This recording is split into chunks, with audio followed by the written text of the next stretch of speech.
Shalom and good morning everyone. పరిశుద్ధులారా, ఇది నా కృపావాక్యము చూసుకుందాము. కీర్తన గ్రంథము 34వ అధ్యాయము 8వ వచనం. యెహోవా ఉత్తముడని రుచి చూచి తెలుసుకొనుడి, ఆయనను ఆశ్రయించు నరుడు ధన్యుడు. అంత గొప్ప శుభప్రదమైన వాగ్దానము. ఆయన ఆశ్రయించు నరులట చాలా ధన్యులట. నిజముగా మనము ఆయన అనగా ఇక్కడెవరు? యాషువా మెస్సయ్య. ప్రతి కీర్తనలో కూడా దావీదు రాజు గారు యాషువా మెస్సయ్యను కనుపరుస్తుంటుంటారు, యాషువా మెస్సయ్యను చూపిస్తుంటుంటారు. కాబట్టి మనము అన్యజనులమైన మనము ఎవరి ద్వారా మనం రక్షింపబడ్డాము? ఎవరొచ్చి మనకు సువార్త చెప్పిండ్రు? ఎవరొచ్చి మనకు ప్రకటించరు?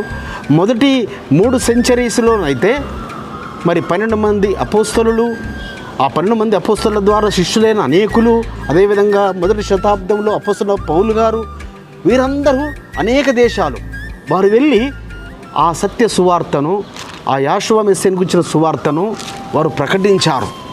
కాబట్టి నిజముగా అప్పుడు వారు ఆయన ఆశ్రయించిన జనులు నిజముగా ధన్యులు. అయితే తర్వాత అనేకలైన మిషనరీసు అనేక దేశాలకు పంపబడుతూ వచ్చారు. మన దేశానికి అనేకులైన మిషనరీస్ వచ్చారు. వారు బలియాగమవుతూ వచ్చారు, వారి జీవితాలను సమర్పించుకున్నారు. మన దేశంలో కూడా అనేకులైన భక్తులు అనేక కులాల నుంచి, అనేక తెగల నుంచి రక్షింపబడి ఆయనను ఆశ్రయించారు. కాబట్టి ఆయన ఆశ్రయించు అనగా యాషువా మెస్సయ్యను ఆశ్రయించు జనులు నిజముగా ధన్యులు, ధన్యులు, ధన్యులు. ఎందుకనగా మనం దేన్ని నమ్మాము? మరణ పునరుత్థానమును నమ్మాము. ఆయన మన కొరకు ఆ కలవరి సిలువలో బలి అయ్యాడని నమ్మాము. యేసుక్రీస్తుగా పిలువబడుతున్న ఆ యాషువా మెస్సయ్యను మనము విశ్వసించాము. కాబట్టి మనము ఆయన ఆశ్రయించాం. కాబట్టి మనము ధన్యులము. అదేవిధముగా ఈ ధన్యతను మనతో ఆపివేయద్దు బిడ్డలారా. మన సంతానమునకును, మన తోబుట్టువులకును, మన బంధువర్గమునకును, మన స్నేహితులకును, పొరపాటున మనకేమైనా శత్రువులకును, మన గ్రామస్తులకు, మన పట్టణస్తులకు, మన రాష్ట్రము గురించి, మన దేశస్తులకు ప్రకటించే వారముగా మనం ఉండాలి. అప్పుడు మనం చెప్పగలుగుతాము, ఇంతకుముందుకు భక్తులు చెప్పినట్టుగా, నేను రుచి చూచి తెలుసుకున్నాను యెహోవా ఉత్తముడని. మనము కూడా రుచి చూచి తెలుసుకొని చెప్పాలి, యెహోవా ఉత్తముడు అనగా యాషువా మెస్సయ్య మన కొరకు బలి అయిన ఆ యాషువా మెస్సయ్య ఉత్తముడు. కాబట్టి ఆయన ఆశ్రయించిన మనము పరిశుద్ధాత్మ చేత నింపబడి అట్టి కార్యములు చేయుదుముగాక. పరమ తండ్రి ఆ విధంగా మనల్ని నడిపించునుగాక. ప్రార్థన చేసుకుందాం.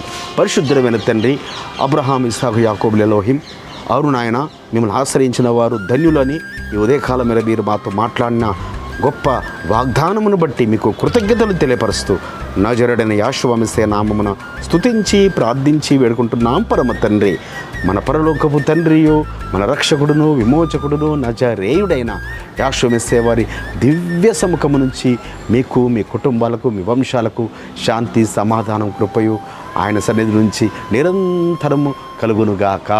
ఆమేన్.